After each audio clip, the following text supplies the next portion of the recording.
Heavyweight hiatus. UConn and South Carolina are not going to be facing each other in the 2025-26 season. We bring in Chelsea Sherrod from SNY to talk about it. You're on the Hoops Cap. Let's get it. Let's get it. Let's get it. Let's get it.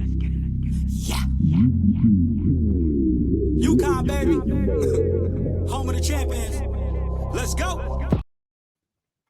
Welcome into the Hoops Cap Pod. I'm your host, Mark Zanetto, the only UConn podcast daily during the season, 3 times a week during the offseason. You're with your boy here and also Chelsea Sherrod of SNY. Thank you so much for joining us.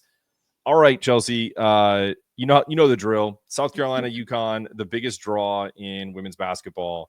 They're not playing this year. And T. Baker and I were on the air when that dropped, and we weren't doing a live show. It turned into we were doing like a 25-minute podcast, and then the last 15 minutes of the show are just like it just dropped that they weren't going to play. Yeah. So what was your initial reaction, and what is your overall thoughts of these two kind of taking a beat, if you will?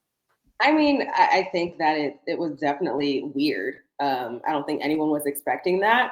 But, they've played multiple times. This series has happened over the past 11 seasons. UConn, obviously, with a big edge. I think they're 11-5 in all of their meetings total. They met twice in the NCAA championship. Obviously, UConn coming off of a win here. So it is weird also to just not have a rematch of the national championship game. I don't really know what to make of it. They're obviously two of the titans. You call it the heavyweight hiatus, but like two of the titans in women's basketball, not just from a player standpoint, but also from a coaching standpoint. And so I think also following that UConn NCAA championship win this past season, there was a little bit of a back and forth between the two fan bases. I think that people were reading into things. Maybe Chelsea, what are you talking about? These fan bases love each other. What do you mean? There were some things that were said. Maybe there was some shade thrown. Maybe there were some responses that people weren't expecting. So I do think that there always is buildup to this rivalry, but I think especially after that last title win and the way that UConn won, I think a lot of people were really hoping to see the two of them go head to head this season.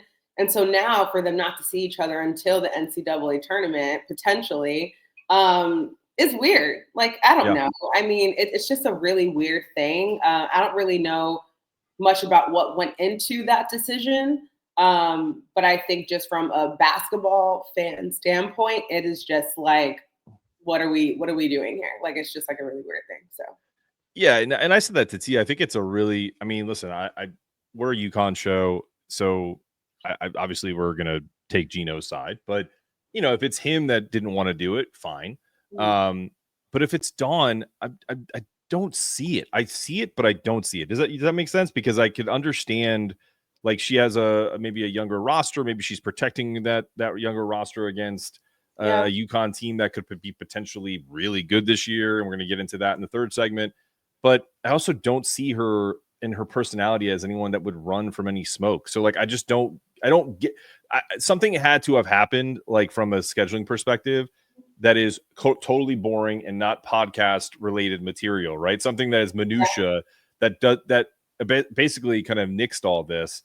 I just don't see it being one of the two of these Philadelphia bred, absolute firecrackers being like, no, I don't want to play you. I don't see that being the case. Yeah, and I agree with you. I definitely think there's more to it. I don't know if it's something from a financial standpoint. I know that UConn is going to Germany this upcoming season for a game. They now have a new home and home series with Ohio State. So there's a lot of different mixes or mix-ups to the schedule. So maybe it could just be, let's just do something a little bit different. I don't know. But I'd have to agree with you. I feel like, especially for Dawn and Gino, they would want to play each other, because they're like, we want to be the best. You have to beat the best, so to speak.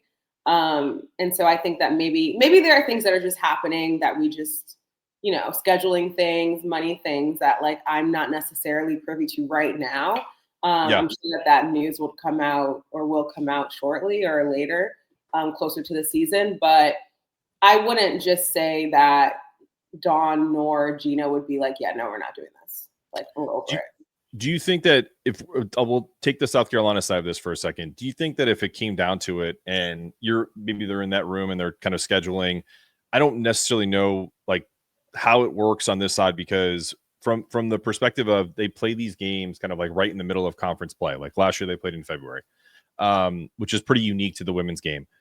My question to you is, do you think that they looked at their SEC schedule and said, you know what, we don't need to play UConn? Like, it's good for women's basketball, it's good for growth, all of that, but we don't necessarily need to play them because our schedule is strong enough. I mean, like, how many quad one games did South Carolina get last year? 17, something like that. I think UConn played 6. So like it's more beneficial from like a seeding perspective to UConn. So maybe South Carolina is just saying, like, look, we're already set up in a big conference. Y'all are the ones who need us. Like, regardless of them winning the title, like, I think that could be part of it. Do you see maybe that's the angle? Potentially, just given how much better the SEC is than the Big East, quite frankly. And obviously UConn is the outlier there, but maybe that is what they're saying. And maybe, like you mentioned before, maybe South Carolina's new kind of roster construction this upcoming year, even though they're bringing in Tanaya Latson, who led the country in scoring, there are going to be a lot of growing pains with South Carolina. Maybe they're saying, yes, we already have some like heavyweights in our conference. Maybe just keep it here. Do we have to make that trip to stores to, get some more competition? Obviously, UConn is the front runner because they're coming off of a championship win, but maybe South Carolina is thinking that, like, we have enough competition within our own conference to just keep it here. So I think that's a good perspective by you. Okay. Yeah, I'm just trying to look at it from, I don't want fans are going to jump to conclusions, right? Yeah. They're automatically already, even like the smallest snippet of what we talked about last week has gotten a lot of like, oh, this is all Dawn Staley's fault, or, and then from South Carolina fans' perspective, this is, Gino's comments really kind of rubbed her the wrong way. So now there's, a severed relationship, the comments about the statues and stuff like that. I think that I think there has to be something, and maybe that's exactly what it is. And maybe the two of them truly are just like, we need to take a break before I punch you in the face before it gets too heated. I'm just saying, like, maybe that's part of it. Maybe we don't know. I don't know. You don't either. Yeah, I don't know, but I definitely think that we will know more soon. But yeah, I mean, I just don't see, like you said before, I don't see either of them, kind of being like shying away from competition. Right. I don't know if I see either of them letting personal feelings or vendetta, so to speak, get in the way of this either. I don't know. I don't know. But again, like, each of them are such powerhouses in Dawn Staley and Gino Auriemma that they can call the shots and kind of just be like, all right, we're just not going to do that this year. And we're just going to move forward. Also, to be quite frank too, Gino can be saying, we went down to South Carolina, smoked them on their court, ended that really long home winning streak that they had. And then in a national championship game, won by like 30. So like, I have all of my players returning except for Paige, which obviously Paige was like the driving force of that team. And I'm not diminishing or downplaying who Paige Beckers is at all. Sure. But he's just like, what are we gaining from this matchup too? So there's a lot to take away from this and a lot that we're all going to read into until we get definitive answers on that. So yeah, we'll see. No, I agree. And it's a good perspective too, because now that Gino's back sitting on his throne, his iron throne. Can't you just see Gino with like an iron throne in his office, just like, yeah, tell me what you need. Let's see if we can figure it out.